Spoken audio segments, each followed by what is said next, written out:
ahora revisando un poco, aterrizando un poco en nuestro país, revisando un poco las propuestas, ¿te entusiasma alguna? Mira, a mí me entusiasma Hernando de Soto. Eh, no creo, o sea, me gustan mucho sus ideas. Hernando fue alumno de Hayek, que es esto. Hayek y Mises son los liberales de la escuela austríaca, ¿no es cierto? Entonces, yo creo mucho en las ideas de Hernando, creo que es un gran filósofo, creo que es uno de los grandes pensadores del Perú, junto con Matos Mar. No creo que haya más en el Perú hoy día, ¿no? Son los grandes pensadores de fines del siglo XX y principios de este. Sin embargo, no creo que vaya a llegar. Creo que tiene grandes candidatos al Congreso. No sé cuál sería la capacidad de Soto de ejecutar sus grandes ideas, ¿no? Sin embargo, es el plan de gobierno al que yo me siento, digamos que más identificada y más cercana, ¿no?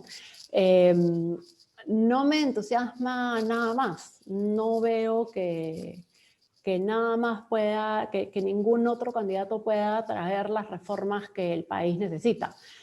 Mucha gente está entusiasmada con López Aliaga, dice es un liberal. Mentira, López Aliaga no es un liberal, López Aliaga es un conservador, Es ¿no? totalmente conservador. Entonces, es absolutamente conservador. Ahora, Es mercantil y es intervencionista. exactamente, ¿no? Entonces, esto de Soto tuvo una frase hace poco muy graciosa, ¿no? Que decía esto, yo sé destrabar, decía Hernando. López Aliaga no, López Aliaga sabe destrabar sus propios proyectos, ¿no? Entonces, no el país en general, ¿no? Entonces, a mí López Aliaga la verdad es que no Pero ha me calado gusta. mucho en esa derecha peruana, ¿no?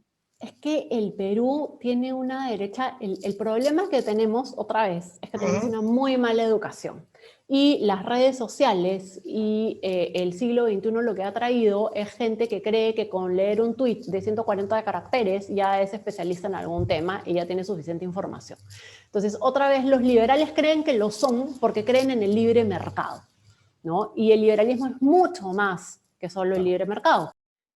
Acción Popular, que está en manos de Johnny Lescano, y yo creo que Fernando de la Onde, que no es santo de mi devoción y a quien tengo muchísimas críticas, debe estar revolcándose en su tumba, y al que Valentín Paniagua decía que era un traidor. El otro día estaba escuchando una entrevista de Rosario Zacieta que decía que a ella Valentín Paniagua le dijo que Johnny Lescano era muy peligroso porque era un traidor, ¿no? Entonces ahí deben estar revolcándose los dos en su tumba porque no entienden qué es lo que está sucediendo, ¿no? El Partido Morado o Forsyth, ¿no? O sea, ¿cómo explicas el fenómeno Forsyth? Ahí estamos.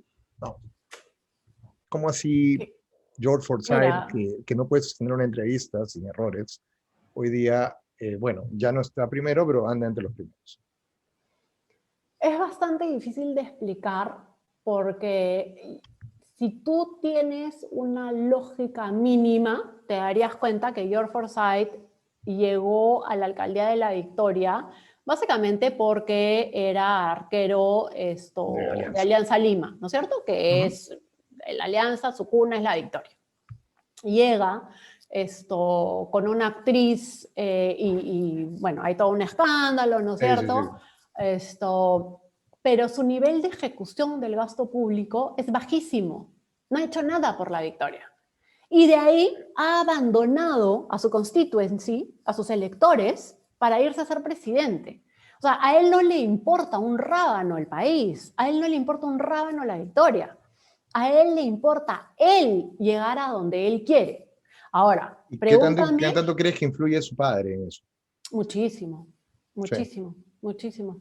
Y yo creo que su padre es una extraordinaria persona, es mi amigo personal, creo que es extraordinario, y creo que ahí hay el interés de Harold y el apuro de Harold también de que él llegue a la presidencia, porque Harold tiene 70 y tantos años, ¿no? Entonces él no ha podido, porque acuérdate que Harold ha sido congresista también, o senador, no recuerdo bien, pero él también él ha sido un actor político importante, ¿no? Entonces no logró llegar a la presidencia, pero de alguna manera está viendo que sus sueños se cumplen, digamos, en su hijo, ¿no?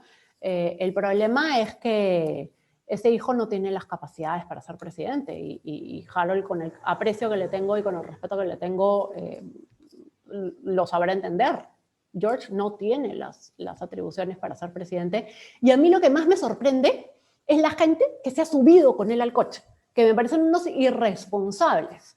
Toda su lista al Congreso, su lista de vicepresidentes. O sea, a mí me gustaría preguntarle, ¿en serio crees que este señor, que es arquero de Alianza Lima, puede ser un presidente de un país de 33 millones de habitantes, considerado de ingreso medio alto, y que hoy, luego de la pandemia, está en camino de ser un estado fallido? Nadie con dos dedos de frente lo puede creer. O sea, nadie con dos dedos de frente me lo puede decir, ¿no? Una Patricia Arévalo, que ella tan culta, ¿no? Tan intelectual, tan de la argolla, tantas cosas, o sea, nos está tomando el pelo, nos quiere engañar. Igual el chico Rey, Joaquín Rey, está en su lista al Congreso. Me van a contar el cuento a mí, que ellos creen que Forsyth es un buen presidente, podría ser un buen presidente. No es verdad. Lo que sucede es que a ellos lo que les interesa es llegar al poder. Y otra vez, está su interés por encima del interés del país. George Forsyth no ha podido manejar la victoria y va a poder manejar un país como el Perú. O sea, no puede decir infraestructura y va a poder manejar un país como el Perú. Me están tomando el pelo, ¿no? Entonces, ¿qué es lo que sucede? Que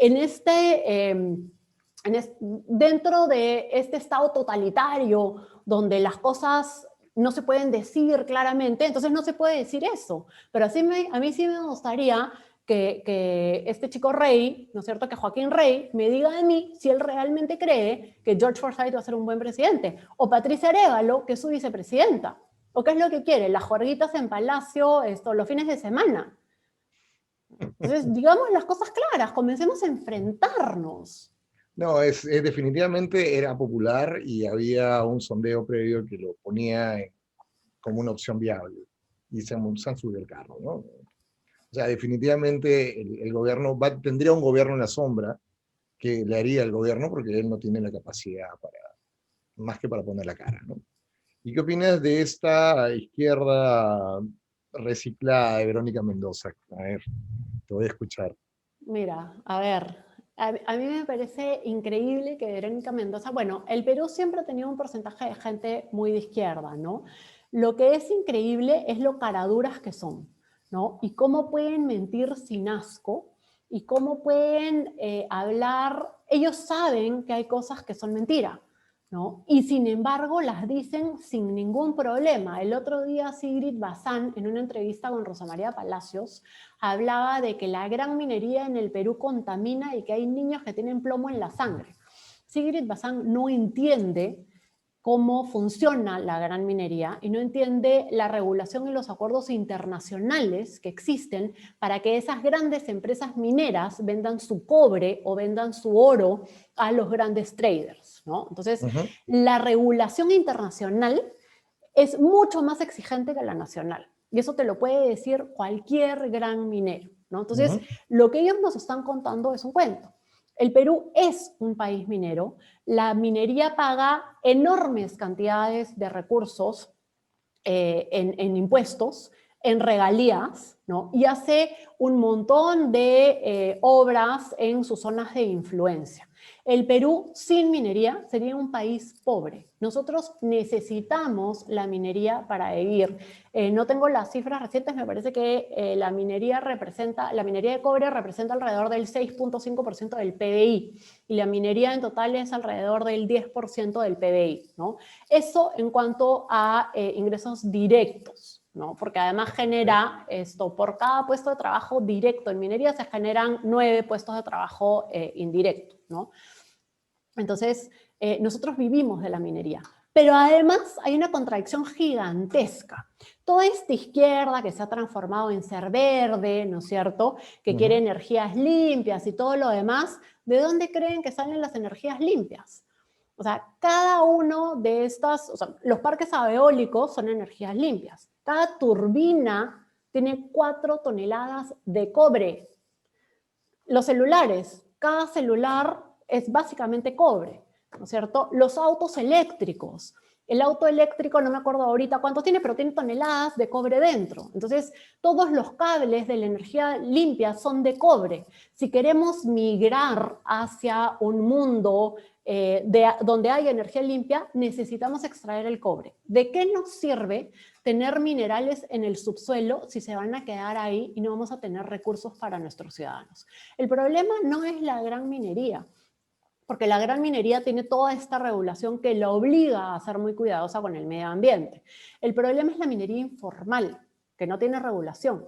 La minería ilegal, mira lo que han hecho en Puerto Maldonado, en Madre de Dios, ¿no es cierto? Ese es un problema serio, pero ahí yo no veo a Verónica Mendoza, ahí yo no veo al cura Arana, ahí yo no veo a Rocío Silva, y sin embargo, cuando el cura Arana te dice esto, no, pero acá se extraen piedras, no es verdad. Él tendría que ir a ver cómo funciona la minería y la cantidad de puestos de trabajo que da y cómo funciona una planta de tratamiento de mineral para que vea cómo entre la piedra que tú sacas del cerro y el proceso del concentrado de cobre que se exporta, hay muchos puestos de trabajo que se generan. Ahora, yo le dije al cura Arana en una entrevista que si lo que él creía es que debíamos tener fábricas que hagan cables de cobre, por ejemplo, ¿no es cierto?, tuberías de cobre, yo estaba totalmente de acuerdo con él. Pero ¿cómo logramos que venga la gran inversión que se necesita con la tecnología que se necesita para tener fábricas que produzcan cables de cobre, que son, por ejemplo, lo que se tiene en China, cuando tenemos a Verónica Mendoza, el cura Arana, como posibles congresistas o posibles gobernantes que van a dar leyes en contra de la gran inversión? O sea, queremos transformación, pero también queremos apretar al gran empresario, ¿no? Total. Entonces, y ahí es importante hablar de algo, ¿no? La regulación, el Perú es uno de los países donde las empresas mineras tienen una mayor imposición tributaria en comparación con todos los países del mundo y una mayor también en temas de regalías. Te voy a pasar en un momento los cuadros, porque no los tengo acá, no sabía que vamos a hablar de cobre, pero te los voy a pasar para que los comentes. Gracias. Porque eso lo que hace es que el Perú no sea competitivo frente a los demás países mineros. Nosotros somos un país muy rico en recursos naturales y en lugar de estar peleándonos por eso, deberíamos estar agradecidos y deberíamos estar viendo cómo logramos extraer esos minerales y generar más recursos para que todos nuestros ciudadanos vivan por encima de la línea de la pobreza y todos tengan acceso a servicios mínimos. Hoy en día, el siglo XXI, así como el siglo XX fue el siglo del petróleo como fuente de energía, el siglo XXI va a ser el siglo de las energías limpias. Y el Perú está sentado en las mayores reservas mundiales de cobre del mundo. Podríamos convertirnos en un país rico, como lo ha sido, como se convirtió Arabia Saudita en el siglo XIX. Pero no tenemos los gobernantes ni tenemos los empresarios con la visión para llevar al Perú a ser un país rico. Más aún tenemos un grupo que quiere trabar ese desarrollo. Imagínate, Johnny Lescano diciendo que los recursos naturales tienen que ser del Estado, tienen que ser de todos los peruanos. Que las ¿Para empresas hacer solo tienen qué? que venir a trabajar, les pagan un sueldo por eso y todo se queda al Estado. Una práctica que no existe en ninguna parte del mundo, pero bueno. Y no solo eso, sino que además no entiende cómo funciona la economía. Los únicos creadores de riqueza en un país son Son los los empresarios. empresarios privados. Nada más, ¿no es cierto? Es el sector privado el que genera riqueza. Y se genera riqueza que además se distribuye pagando impuestos al Estado, pagando regalías cuando se trata de industrias extractivas y generando puestos de trabajo. Y no hay nada más social que un puesto de trabajo.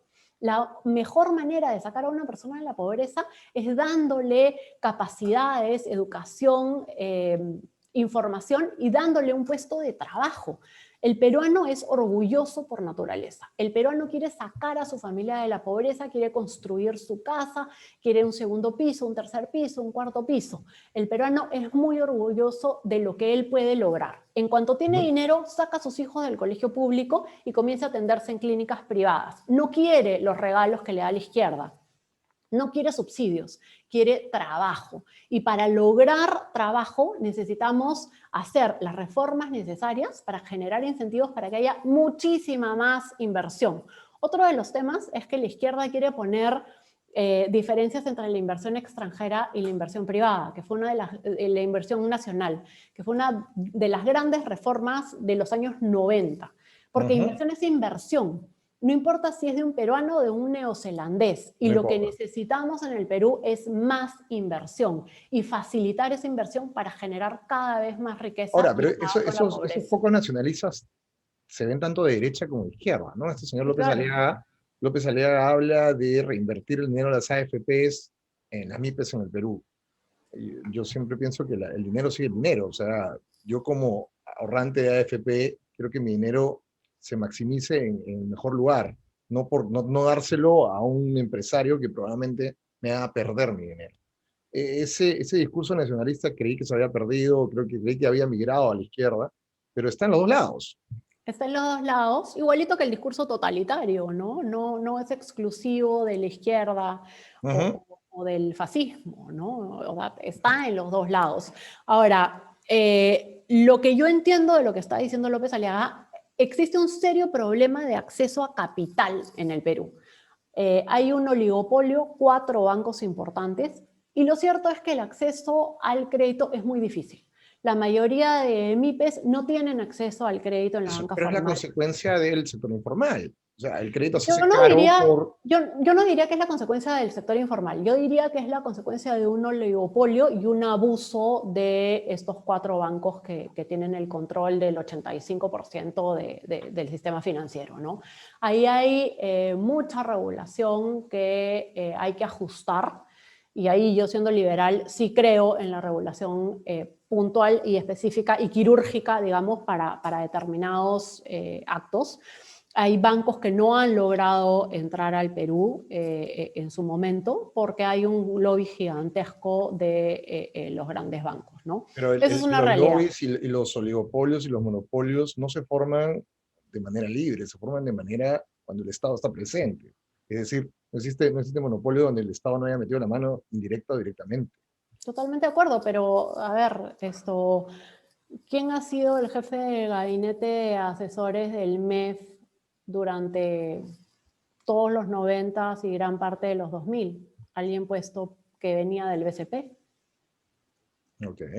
Entonces, el problema es que en el Perú tenemos una puerta giratoria y Exacto. tenemos los intereses de los grandes grupos económicos que están muy cercanos al poder, ¿no? Así como cuestionamos que la PUC y IDL tiene una gran injerencia en el Poder Judicial, en el Ministerio Público, etcétera, también tenemos que cuestionar el acceso que tienen los grandes grupos de poder, así como necesitamos que haya un real Estado de Derecho. Eso significa también que el dueño de un banco no puede llamar por teléfono al MEF y que el ministro le conteste el teléfono. No debería, ¿no? No debería. O el ministro de Energía y Minas no puede viajar en el avión privado del dueño de una minera. No debería. Porque la ley tiene que ser igual para todos. Y en Pero un Estado de Derecho... Esas costumbres mercantilistas son las que debemos desaparecer, ¿no? Así es.